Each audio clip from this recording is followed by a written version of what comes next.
कृषि कानूनों के विरोध में आज 12 विपक्षी पार्टियों का जत्था संसद भवन से किसान संसद पहुंचा, जिसमें राहुल गांधी समेत विपक्ष के कई बड़े नेता मौजूद थे। इस दौरान राहुल गांधी ने कहा कि आज सभी विपक्षी पार्टियों ने काले कानूनों को हटाने के लिए अपना पूरा समर्थन दिया। तीनों काले कानून रद्द होने चाहिए।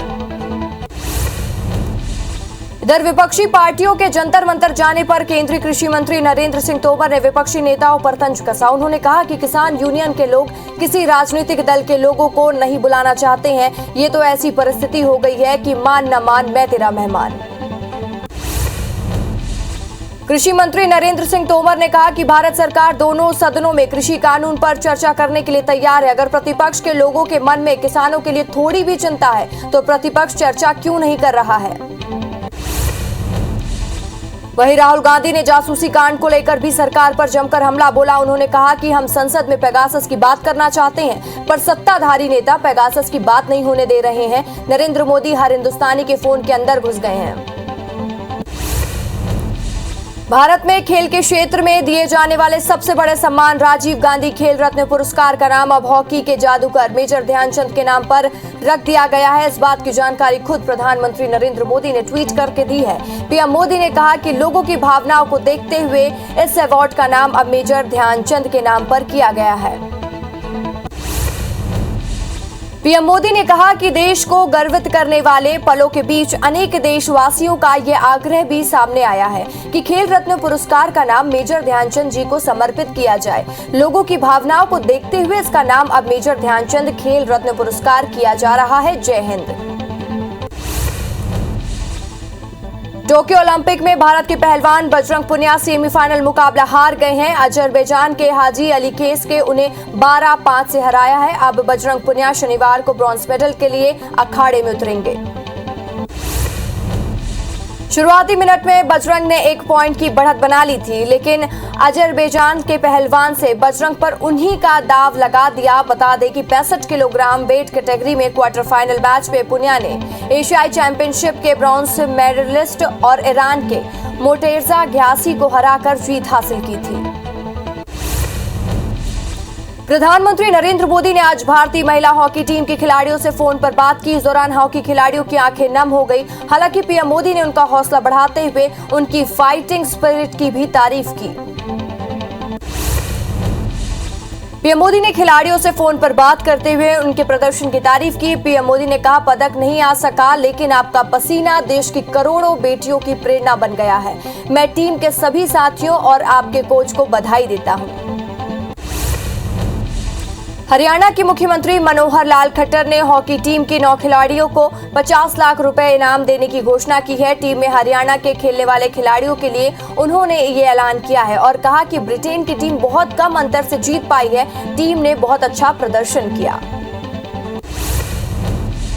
लोकसभा में आज एक महत्वपूर्ण बिल पास हुआ, जिसके माध्यम से लद्दाख में एक केंद्रीय विश्वविद्यालय स्थापित करने का फैसला हुआ। लद्दाख के भाजपा सांसद जामयान शेरिंग नमग्याल ने कहा है कि ये देश का पहला विश्वविद्यालय होगा जिसका नाम एक नदी के नाम पर रखा जाएगा। इस विश्वविद्यालय में ज्ञान की नदी भी बहेगी। झारखंड के धनबाद में जिला जज की संदिग्ध मौत पर सुप्रीम कोर्ट ने आज सुनवाई की है और झारखंड सरकार ने इस मामले की जांच सीबीआई को सौंपे जाने की जानकारी दी है। इस पर सुप्रीम कोर्ट ने कहा कि सोमवार को मामले में सीबीआई को भी सुनकर आदेश दिया जाएगा। कोर्ट ने देश भर में जजों पर हमले को लेकर भी चिंता जताई। सभी राज्यों में 17 अगस्त तक का जवाब दाखिल करने के लिए कहा और अटॉर्नी जनरल ने भी सुझाव मांगे गए हैं और कोर्ट ने कहा कि जजों की सुरक्षा पर राज्य गंभीर नहीं है। धमकी की शिकायत को पुलिस या सीबीआई भी गंभीरता से नहीं लेते। एक और नया चलन शुरू हुआ है। दिल्ली में केंद्रीय आवास और शहरी कार्य मंत्री हरदीप सिंह पुरी और मुख्यमंत्री अरविंद केजरीवाल ने वीडियो कॉन्फ्रेंसिंग के जरिए पिंक लाइन के त्रिलोकपुरी संजय लेकम्यूर बिहार मार्केट 1 सेक्शन का उद्घाटन किया है। पिंक लाइन में त्रिलोकपुरी सेक्शन को दोपहर 3 बजे यात्रियों के लिए खोल दिया जाएगा।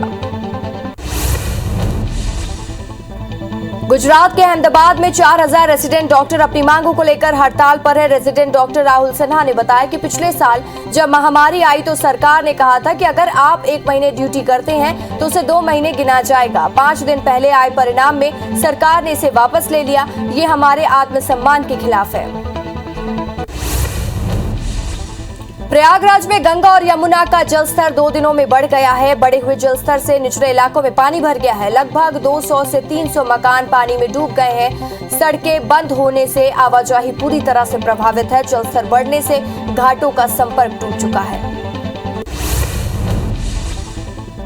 इजराइल के रक्षा मंत्री बेंजामिन गेट्स ने चेतावनी दी है। उन्होंने कहा कि उनका देश ईरान अब हमले के लिए तैयार है। हाल ही में समुद्री तेल टैंकर पर हुए ड्रोन हमले का आरोप लगाते हुए इजराइल ने यह धमकी दी है। इजराइल ने कहा कि ऐसी घटना किसी भी तरह से बर्दाश्त नहीं की जा सकती है। इधर ईरान ने कहा कि इस ड्रोन हमले में उनका कोई हाथ नहीं है।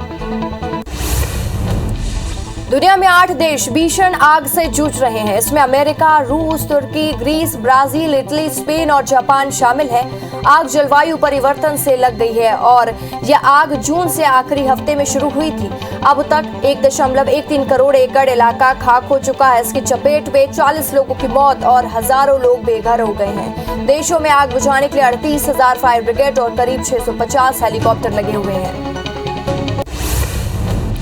ब्रिटेन बहुत जल्द 16 से 17 साल के बच्चों के लिए वैक्सीनेशन की प्रक्रिया शुरू करने वाला है। स्वास्थ्य मंत्री के मुताबिक तैयारी पूरी हो चुकी है। अब वैक्सीनेशन जारी कर दिया गया है। इससे करीब 14 लाख टीनेजर्स को लाभ मिलेगा। हालांकि वैक्सीनेशन की डेट फाइनल नहीं की गई है। बांग्लादेश में पुलिस ने एक शिक्षक के पास से भगवान विष्णु के काले पत्थर की एक मूर्ति बरामद की है, जो करीब 1000 साल पुरानी बताई जा रही है। इस पुलिस नोबोरो गोवाली गांव से बरामद किया गया है और मूर्ति का वजन करीब 12 किलोग्राम है। पुलिस का कहना है कि शिक्षक को ये मूर्ति 1 महीने पहले मिली थी, लेकिन उसने पुलिस को सूचना नहीं दी थी।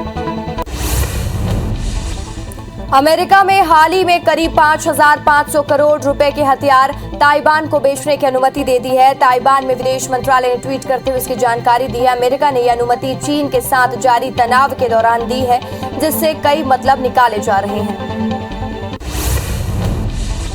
ग्वालियर चंबल इलाके में आई बाढ़ को लेकर आज शिवराज कैबिनेट की बैठक हुई। इसमें फैसला लिया गया है कि सरकारी अफसरों और कर्मचारियों के तबादले तत्काल प्रभाव से रोके जाने चाहिए और तबादलों की नई तारीख जल्द घोषित की जाएगी।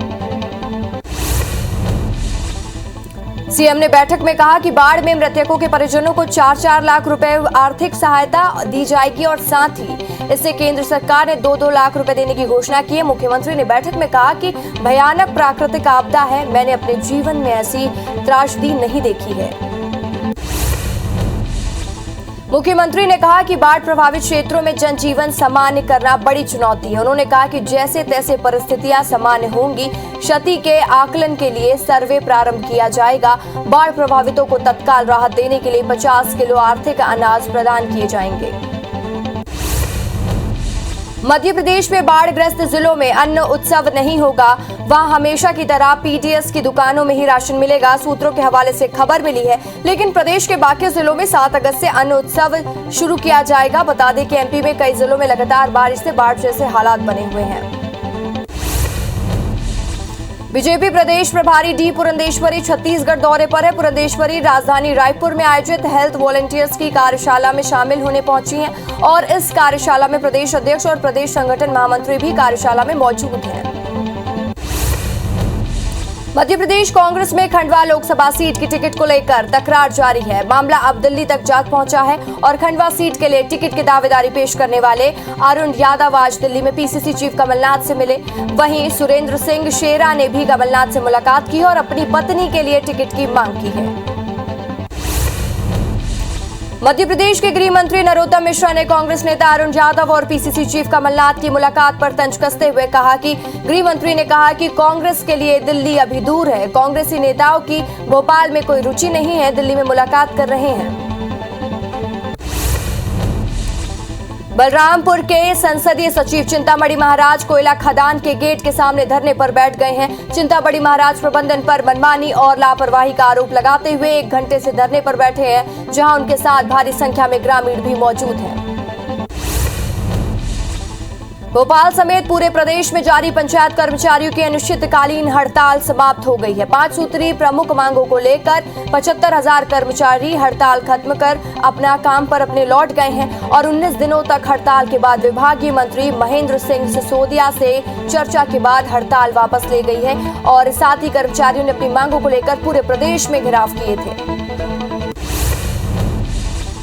छत्तीसगढ़ में आज ओपन बोर्ड 10वीं के नतीजे जारी किए गए हैं। इस साल ओपन बुक पैटर्न पर परीक्षाएं ली गई थीं। परीक्षा में 54,000 छात्र शामिल हुए थे। 10वीं बोर्ड का परिणाम 92.68% रहा। स्कूल शिक्षा मंत्री प्रेमसाय सिंह टेकाम ने नतीजे जारी किए। जबलपुर जिले में देर रात घर में आग लग गई। इस दौरान घर में मौजूद 7 साल की मासूम और 2 महिलाओं की दम घुटने से मौत हो गई है। घटना बिलहरी इलाके के पिंक सिटी की है। फिलहाल गोल बाजार पुलिस मामले की जांच में जुट गई है। बिंद में एक दिल दहला देने वाली खबर आई है, जहां कुएं में जहरीली रिसाव के चलते 3 लोगों की मौत हो गई है। बताया जा रहा है कि खराब मोटर सुधारने के लिए तीनों कुएं में उतरे थे। कुएं में गैस रिसाव होने के कारण तीनों की मौत हो गई है। मामला अटेर थाना इलाके के पारा गांव का है। धमतरी के कोंगेरा गांव पर करंट की चपेट में आने से एक युवक की मौत हो गई है। दरअसल संजू दुग्गा अपने खेत गया था, जहां पर पहले से बिजली का तार टूटा हुआ था और पूरे खेत में करंट फैल गया था। इसी बीच संजू दुग्गा खेत में लगे बोर पंप के पास करंट की चपेट में आ गया, जिससे उसकी मौत हो गई। बिलाईगढ़ के पवनी में शराब के नशे में एक बेटे ने अपनी मां की हत्या कर दी। पुलिस के मुताबिक आरोपी जोहन साहू अपनी पत्नी और मां के साथ मारपीट कर रहा था। इस पर मां ने बेटे को मारपीट करने से मना किया तो आरोपी ने कुल्हाड़ी से उनकी हत्या कर दी। फिलहाल पुलिस ने आरोपी को गिरफ्तार कर लिया है। धमतरी के मोहंदी और डाबा के बीच 2 बाइकों में भिड़ंत हो गई। इस हादसे में एक व्यक्ति की मौत हो गई है, जबकि 2 लोगों को गंभीर चोटें आई हैं और घायलों को कुरुद अस्पताल में भर्ती कराया गया, जहां उनका इलाज जारी है। फिलहाल मगरलोड पुलिस ने मामला दर्ज कर आगे की कार्रवाई शुरू कर दी है। होशंगाबाद के नेशनल हाईवे 69 पर 2 बाइकों की आमने सामने टक्कर हो गई। हादसे में दोनों बाइकों सवार लोग घायल हो चुके हैं और साथ ही जिन्हें निजी अस्पताल में भर्ती कराया गया। बता दें कि हादसे का सीसीटीवी वीडियो भी सामने आया है। शाहजहांपुर के अकोदिया में पकड़ने गई पुलिस टीम पर 3 बदमाशों ने हमला कर दिया। इसमें चाकू से हमले से 2 पुलिसकर्मी घायल हो गए। वाहन चोरी को लेकर कंजोरों के मूवमेंट पर पहुंची पुलिस को देखकर बाइक पर बदमाश भागने लगे। रोके जाने पर 3 बदमाशों में से 2 को अरेस्ट किया गया, वहीं एक फरार हो गया। साथ ही घायल पुलिसकर्मियों को शुजालपुर में भर्ती कराया गया है। रायपुर में डायल 112 के आरक्षक पर बदमाश ने चाकू से हमला कर दिया। घटना राजधानी के गोल बाजार थाना इलाके की है। हमलावर का नाम आकाश बताया जा रहा है, जिसने आरक्षक कुलदीप नेताम के साथ हाथ और गाल पर चाकू से वार किया है और साथ ही डायल 112 का कर्मचारी बदमाश की शिकायत मिलने पर उसे पकड़ने पहुंचा था। जगदलपुर की एक युवती से ठगी और दुष्कर्म का मामला सामने आया, जहां आरोपी ने सोशल मीडिया पर दोस्ती की और शादी करने का झांसा देकर दुष्कर्म किया और युवती से 7 लाख रुपए की ठगी की। शिकायत के आधार पर पुलिस ने आरोपी को बेंगलुरु से गिरफ्तार किया है। फिलहाल पुलिस मामले की जांच में जुट गई है। सरगुजा में 6 चिटफंड कंपनी निवेशकों के लाखों रुपए लेकर फरार हो गया, लेकिन इन फ्रॉड कंपनी से पैसे वापसी लेने पर सरकार की पहल से लोगों में उम्मीद जागी है। जिले में विभिन्न तहसीलों में अब तक 3000 से ज्यादा आवेदन जमा हो चुके हैं। प्राप्त आवेदनों के आधार पर रिपोर्ट भेजी जाएगी, जिसमें प्रशासन आगे क्या कार्रवाई करता है, ये देखने वाली बात होगी। दुर्ग के कुम्हारी में बंद पड़े डीएमसी और मुरमुंदा फार्म हाउस में पुलिस ने 15 लाख कीमत की 150 पेटी अंग्रेजी शराब जब्त की है। वहीं 2 शराब तस्करों को भी गिरफ्तार किया। सालों से बंद पड़े 2 ठिकानों में शराब डंप करते हुए आरोपी करण कुमार और शिवा राव पर आबकारी एक्ट के तहत कार्रवाई की गई। पुलिस ने चंडीगढ़ की लेबल लगी 9 पेटी शराब भी जब्त की है। खंडवा जिला प्रशासन ने नकली और जहरीली शराब बेचने वाले पर कार्रवाई की है। जिला प्रशासन ने कालका प्रसाद के होटल पर जेसीबी चलवाकर होटल को ध्वस्त कर दिया। बता दें कि जिला प्रशासन लगातार नकली और जहरीली शराब बेचने वालों के खिलाफ कार्रवाई कर रहा है। मुरैना के गंज रामपुर गांव में बीती रात चोरों ने 2 घरों में अपना निशाना बनाया और 17 लाख से ज्यादा का सामान लेकर फरार हो गए। चोरों ने एक घर से 30 तोला सोने के गहने और कैश सहित 50 किलो घी और 7 घी की चोरी की है और इसके बाद भी राम बख्श के घर पर निशाना बनाते हुए 2.5 तोला सोने का मंगलसूत्र और चैन चुरा लिया। महासमुंद की पटेवा पुलिस ने चिटफंड कंपनी बीएन गोल्ड के डायरेक्टर विपिन यादव को ग्वालियर से गिरफ्तार किया है। पुलिस के मुताबिक पैसे 2 गुने करने के नाम पर विपिन ने लगभग 9 लाख वसूले थे। वहीं पैसे लेने के बाद आरोपी कंपनी बंद कर फरार हो गया था। राजधानी रायपुर के एसडीएम कार्यालय में आज बड़ी संख्या में चिटफंड पीड़ित पहुंचे और पैसा वापस मांगने के लिए आवेदन जमा किए। बता दें कि चिटफंड कंपनियों में पैसा इन्वेस्ट करके उसके बाद ठगी का शिकार हुए लोगों के आवेदन जमा करने की आज आखिरी तारीख है, जिसके चलते एसडीएम दफ्तर में भारी भीड़ देखने को मिली। सूरजपुर में बसों के संचालक में दबंगई देखने को मिली है। रीवा अंबिकापुर रूट पर पक्षराज बस के संचालक ने स्थानीय ट्रेवल्स पर धमकाने का आरोप लगाया है। रूट पर नए होने के चलते विश्रामपुर में उनकी बस के ड्राइवर कंडक्टर से दुर्व्यवहार किया गया और साथ ही विश्रामपुर थाने में इसकी शिकायत दर्ज कराई गई है। वहीं एएसपी ने पूरे मामले की जांच कर कार्रवाई की बात कही है। श्योपुर में बाढ़ से प्रभावित लोगों ने चक्का जाम कर प्रदर्शन किया। पानी की समस्या से पिछले 5 दिन से परेशान लोगों ने प्रदर्शन किया है और नाराजगी भी जाहिर की है और साथ ही प्रदर्शन राजस्थान के कोटा बारा बड़ौदा रोड पर किया जा रहा है। विदिशा जिले में लगातार बारिश हो रही है। बारिश के चलते नदी नाले उफान पर है। जिले में संजय सागर डैम के जलस्तर भी बढ़ गए हैं और जिसके चलते डैम के साथ गेट खोल दिए गए हैं। डैम के साथ गेट खोलने के साथ ही निचले इलाकों में बाढ़ जैसे हालात बन गए हैं, जिसे लेकर प्रशासन ने अलर्ट जारी कर दिया है।